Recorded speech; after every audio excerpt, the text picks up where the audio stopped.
the platform of the AG against his father, Alvan Ikoku, the unionist and educationist, and he won.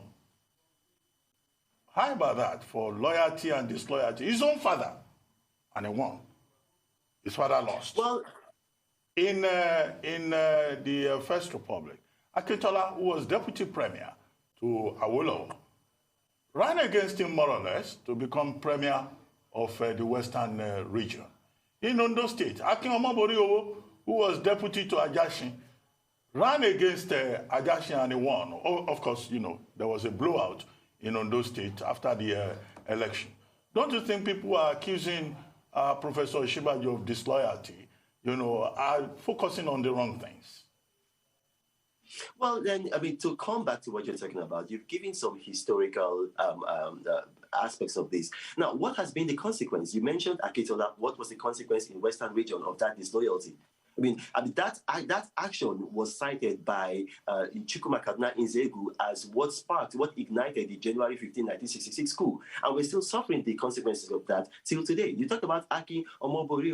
What happened after he did that in Ondo State? You saw what happened, you know, that the state literally it led to a conflagration. And that incident was cited by General Abacha as one of the things that ignited the coup that removed President Shehu Shagari. You know, so this loyalty does not end well. You know, even in the heavens, what happened when Satan was disloyal? You know, it did not end well. It does not end well. So, and it's a character trait. This man was put there as a placeholder by Bola Tinubu because they could not countenance a Muslim ticket. So, okay, this man was a placeholder. And then now, you know, apparently we know what must have happened. You know, probably Muhammadu Buhari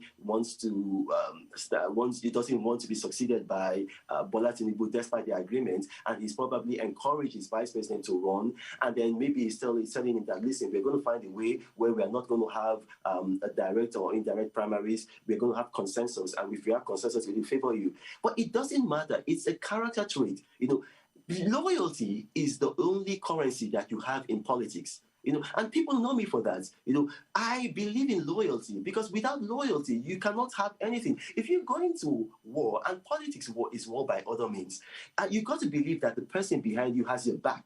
And once you are looking back because you're not sure, then you're going to be defeated because the other person is coming with people who have their back.